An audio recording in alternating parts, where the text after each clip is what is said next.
Po mga kababayan, ma'am sir, this is Jam the Filipino Channel, ang inyong pong lingkod. So today is January 10, 2026 at tayo ngayon ay pupunta dito yan sa may SM Mega Mall Building B, Court curbside sa may pick up doon yung Jory Vargas Avenue, Wakwak Green Hills sa Mandaluyong. At dadalhin po natin yan sa may Jaime Cardinal Sin Villegas Felix Manalo Street, Barangay 899, Santa Ana, Manila. Okay po, so magbabalik po tayo mamaya konti po pag nakuha na po natin sila. Disclaimer lamang po ang content po natin ay kalsada at hindi ang passenger. Kaya naman sakasakali man po na may marinig kayo mga pangalan ng lugar, pangalan ng tao, pangalan ng organizations, government o private man yan, ay wala pong kinalaman ng channel na ito at wala pong pinapatungkulan. Lahat po ng pinag-uusapan dito ay pawang dito lamang po yan sa loob at wala pong pinapatungkulan sa labas. Okay po, magbabalik po tayo mamaya konti pag nakuha na po natin itong ating susunod na mission.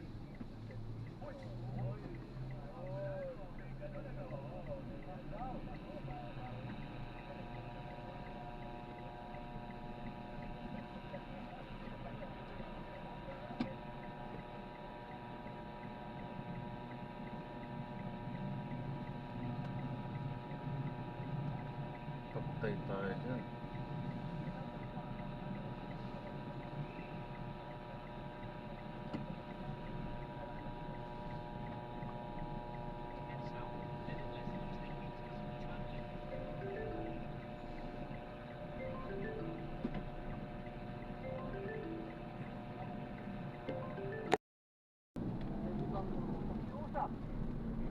Padala daw siya ng sulat.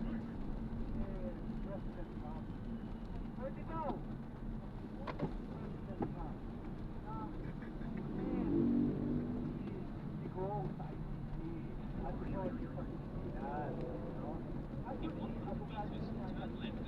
Pero hindi ko alam kung saan sako ng basura sa Quinta Market.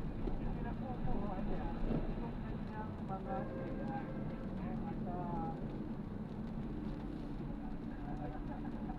University of the dahil alam ko dati parang sila ng balas na ang US, no?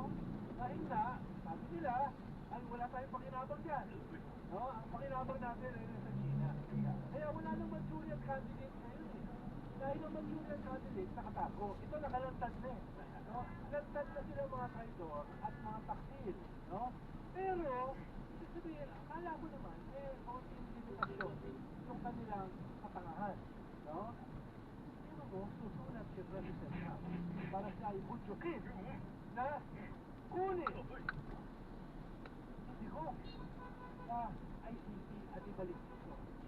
Sabi lang nila nung nakaraan, in-exam si Hong sa Pilipinas para dalhin sa ICC. Tapos ngayon, gusto nilang ipakidnap ulit para ibalik naman dito. Mag-ayos naman tayo ng konti. Yung mga, ano mo naman kami, mga karaniwang tao. Kasi, may kapalungan. Pero hindi naman kami, ganun katanga. Kaya, naiinsulto kami ng kaunti. So, next time, ayusin nyo yung naratibo. Para hindi naman umilit ang ulo ni Alan Herman. Dahil, pag napikon yan, grabe ang kanyas. Wag na drop kayo. Pag wag na drop kayo niyan, yari kayo. No? Kaya, ito po. Narating niya ang Valentine.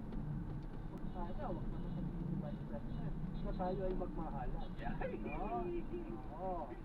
Wag na naman niya sabihin yung pagiging hipokrita niya. Itong Pasko. No? Kaya, kung sino man, itong ayaw ko ng pangalanan, itong presidential advisor o cabinet secretary nito, pagkudulikat pa eh. Pero mag-ayos ka. Masasabi ko dyan, alam niyo ang mga alaskadora, malakas ang bardagulan energy ngayon. Sa studio and sa fact. And speaking of fact, susunod na fact sheet, FACTFHT, kayo ni Michael Patin. Totoo, sigurado, garantisado. Gamitin ang fact sheet. Alright, sige, narinig ang order ng fact sheet. Kasi bago na. Hindi natin alam kung makikisali ang ating user ngayon sa ating fact sheet. Pero siyempre, una sa fact sheet ngayon, nasaan na si former DPW Secretary Unoan bakit hindi pa siya pinapabalik at pinapapanagot sa usapin ng katiwalian? Nasa... Oy, ano ba? Ano na? Nasaan na? Bakit kayo? Yan eh. Oy. Oo, ha? Nasaan na si former Congressman Saldico? Parehong tanong, bakit hindi pa siya pinapabalik at pinapapanagot sa usapin ng katiwalian? Bakit kayo? Saan? Buhay na buhay. Hindi back yan. Walking dead. Oo, sabi ni Sir Tony na, hindi ka mo. Ay, saan na pagbuko? Ang investigasyon ng ICI. Hindi na nga sila nadaragdagan ng kapangyarihan at suporta pagkus. Unti-unti pa sila nababawasan. Bakit kayo? Nasaan na ang testigong si Orly Gutesa? Matapos naghilit na sumulpot, bigla itong naglahong parang pula na nauslot. Bakit kayo? Nasaan na si Bato? Binoto sa Senado na ang responsibilidad ay pagserbisyo publiko at iwas sa arrest warrant na hindi naman sigurado ang inaatupag nito. Bakit kayo? Nasaan na ang accountability of public officials? Ikaw ng tayo. Na kapag kayo ay inaakusahan, dapat sumarap, dapat sagutin, at dapat managot para maibalik ang tiwala ng mamamayan. Bakit kayo? Yan po ang ating bakit. FACT, SHEET, Bakit kayo? Ay! Diba? Ready na. Oo. Ito, ibabalik natin yung si Claire. Yung si Claire. Hindi kita naalala na guest ko dati sa, sabi ko, yung ratatat. Sige. Simulan natin ang ratatat with Yusek Claire Castro.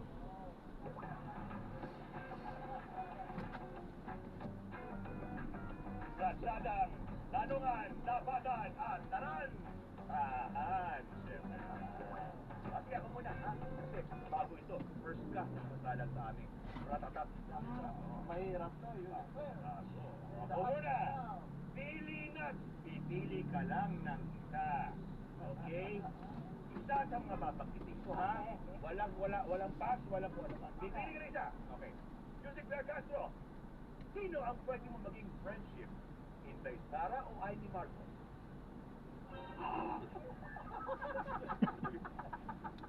Hindi tawa. Pili ka. Or? Or.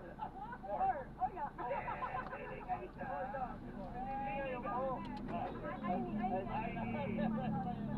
Ulitin natin. Ano sagot? Amy Marcos. Senator Amy. Kung pwede mo kuning abogado, sino ang pwede mo kuning abogado? Kapag ikaw ay may kaso, ha? Pili ka. Attorney Topacio o Attorney Harry Roque? Attorney Topacio. Okay. Sino ang pwede mo namang tanggapin kliyente kasi attorney ka na, no?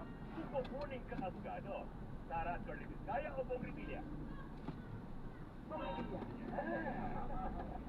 Magiging, sino gusto mo maging kakampi kapag maglalaro kayo ng tagu-taguan? Si Saldico o si Bato de la Rosa? Hindi tayo sa online. Okay. Patadalas. Giling.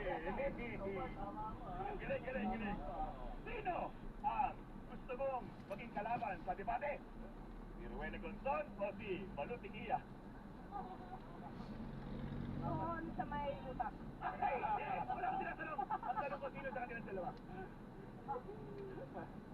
Walang ad hominem. Kala ko doon. Okay. Kala ko sa ad hominem. Banson. Sino naman? Ikaw ay magiging teacher o mentor sa politika, ha? O, sino gusto mong maging mentor sa politika? Si Gloria Macapagal Arroyo o si Rodante Valcereda?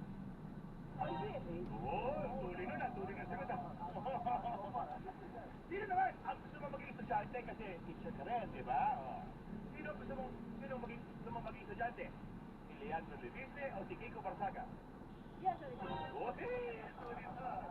O, dalawa tayo, Alan, ha? Dalawa tayo. Ito ang segment ngayon sa natatas ng sino ang mas bait mo? Yun. Pipili ka, ha? Sino ang mas bait mo? DDS o Pinglawan? Pinglawan.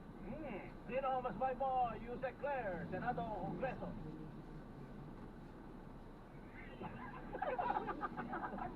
Kongreso. Okay. Sino ang mas bait mo, Yusek Claire?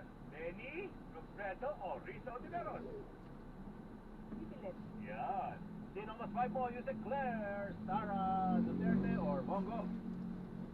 Ano na? Sino ang mas fight mo?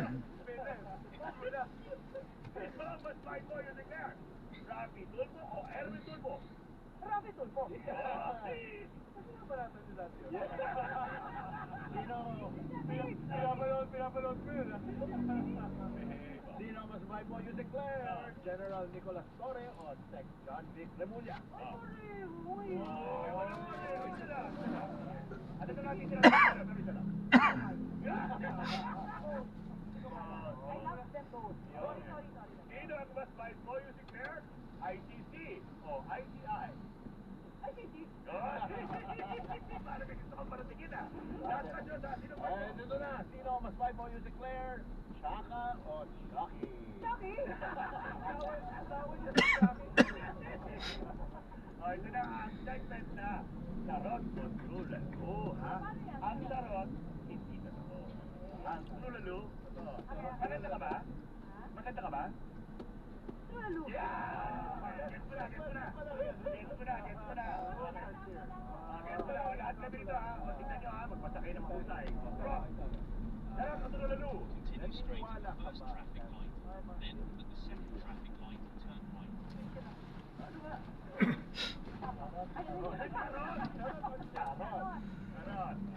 Charot or true na yan? Naniniwala ka ba sa no fake news at real talk lang? Charot ba o trulalo? Naniniwala ka ba na dapat ay no work, no pay sa Senado? Next. Naniniwala ka ba na corruption uy ang national budget ngayon? Lalo. Charot at trulalo, attorney. So, naniniwala ka ba sa resulta ng mga survey firm? Charot. In general naman yun. Ay, di ba? Tanggol, hindi ka nasali dito. Oo, yun. Walang paliwanag. Walang paliwanag. Charot o trulalo, naniniwala ka ba na kidnap si Venezuela's President Nicolas Maduro? Yan ba sa Charot lang sa katulungan nila. Charot ba? Naniniwala ka ba? Baka magalit sa akin. Hindi, game. Charot o trulalo.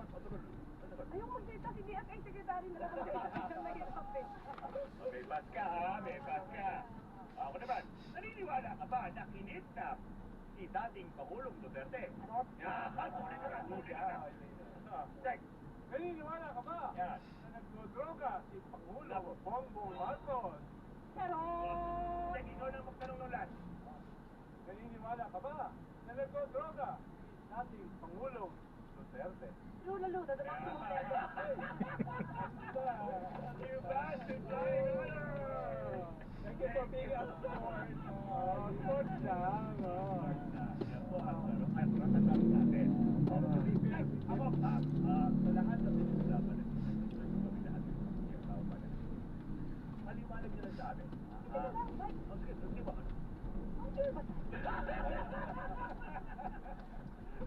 Wala, kaunti lang nakikinig sa atin. Ang nakikinig sa atin ngayon ay Konti lang, number 1 lang tayo sa DCMM. tingnan mo ang ating live viewers ay 10,700 live viewers.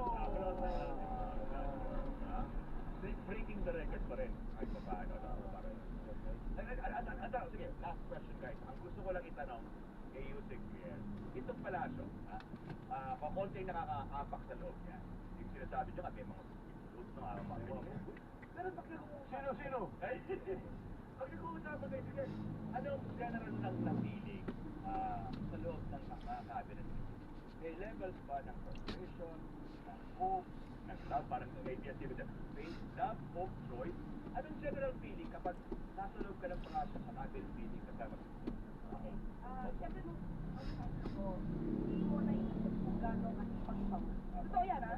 Kasi ang mga dating mga negatibo, nung nakapasok ako, on time, minsan mas maaga pa siya. Kasi pag natapos yung isang activity niya, let's say, merong vote taking, tapos natapos siya mga, let's say, 10 minutes before or 15 minutes before, didiretso na siya sa meeting. So, kaya, on time siya, at earlier pa minsan. Ang napipil ko kasi ganito, kapag may nagdi-discuss ng mga kabinet, ng miyembro, all ears ang Pangulo. Tapos, pag meron siyang tanong, paano to? Hindi ba ito makaka-affect sa ganyan? Kasi ang alam ko ganyan. Meron siyang sariling alam na maaaring mag-contradict sa pinopropose ng miyembro ng gabinete. So, ibig sabihin, hands-on si Pangulo. Na hindi na siya nakikinig na parang aantok-antok. Hindi siya ganon. Parang may pinapatanawaan kami nagsalita ng ganyan. Ganun ba? Parang yung ganyan. Sige. Hindi, di ba parang hindi. Tapos ang meeting niya, hindi. Tapos ang mga meeting niya, on time. Hindi umaabot na nagpapahintay na madaling araw. Diba? Parang madaling araw nagpe-press briefing. Hindi siya ganon. So, ano sabi niya oras? May work ethics. Yes. At, basta sa akin, imagine nyo pagka meron kami meeting, may time na, ano? Sunod-sunod. Private meeting, may sektoran. Sa akin, nakikita ko ako, hindi ko siya inaangat yung bangko ng Pangulo. Pero nakikita ko kasi kung gano'n siya kasipag, na hindi nakikita ng iba.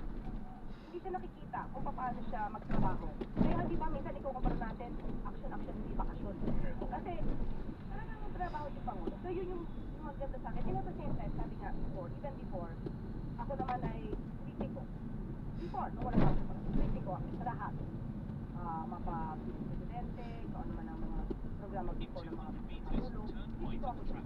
At ang isa naman tinanong ko, sabi ko, paano, mga 5 days lang yata siguro ako, paano kung alam ko merong hindi tama? Yun, di ba? Parang hindi tama ito. Eh, hindi ko ako dati, di ba? Paano ko alam kung hindi sa tama ito? Paano yun? Kasi syempre, mabigat sa loob ko kung alam kong parang mali. Hindi ka ba? Oo. Sabi niya, sabi nung kasing namin, sabihin mo sa Pangulo. Kasi, ang isa sa napatunayan ko, In 100 meters, siguro ito, turn right at the traffic light. lahat ng senador, mag-isa kong senatorisa lang yun. And then, I informed the president, sabi ko, merong bill. Sabi ko, siguro po mas maganda ko. Kasi baka, yung lang, yung malagpasan lang ng araw. Ha? At hindi mapansin. Oo. So, medyo critical po itong issue na to. Sabi ko, isa lang po at tumutol dyan. Doon sa pag-grant ng Filipino citizenship. And, kahit maraming mga senador ang umukay, maraming sa kongreso ang umukay, binito niya yun. Nakinig. Yun. Ibig sabihin, pagka may issue talaga na dapat na tugunan at ito'y makaka-affect sa bansa at sa interest ng bansa, kailangan sabihin ng sa Pangulo. So kaya ka nagtagal dahil nakikinig. Nakikinig ang Pangulo. Sa mga maaari talagang pwede namang ipabago na ikagaganda naman. Salamat po sa inyong pakikinig, taong bayan, sa patuwalas at salamat sa ating guest. Saludo po kami sa iyo, Attorney Auntie Claire, sa iyong trabaho. At naway, huwag mong tumigil sa pagkapartagulan mo, lalo na nakatabi mo na ang ating chief partagulan na si Sexy Yamas. Sabi ng asawa ko, Mike, patuwalas kayo. Oo. Baka naman pwede daw akong queen of hearts. No!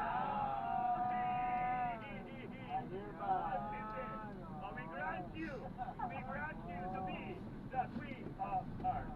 Salamat bayan! Maraming salamat! Pang-queen of space to. Kapala! Para queen of space Saka talaga. pinahukay.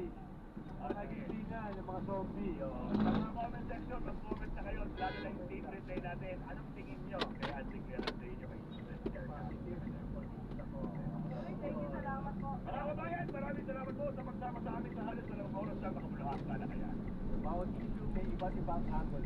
Bawat storya may iba't ibang kwento. May natin ang bawat sulok at bawat kanto mula sa iba't ibang perspektibo na madaling maintindihan ng publiko. Dito lamang po sa Dito na po rin kalabot ang Water Hospital o mga kakalasan. Na natin sila. Maraming salamat po sa panonood. Hanggang sa muli. Ingat po at God bless. Paalam po muna. Pansamantala tayo gagawa na ng ibang video sa ating susunod na mission. Paalam po.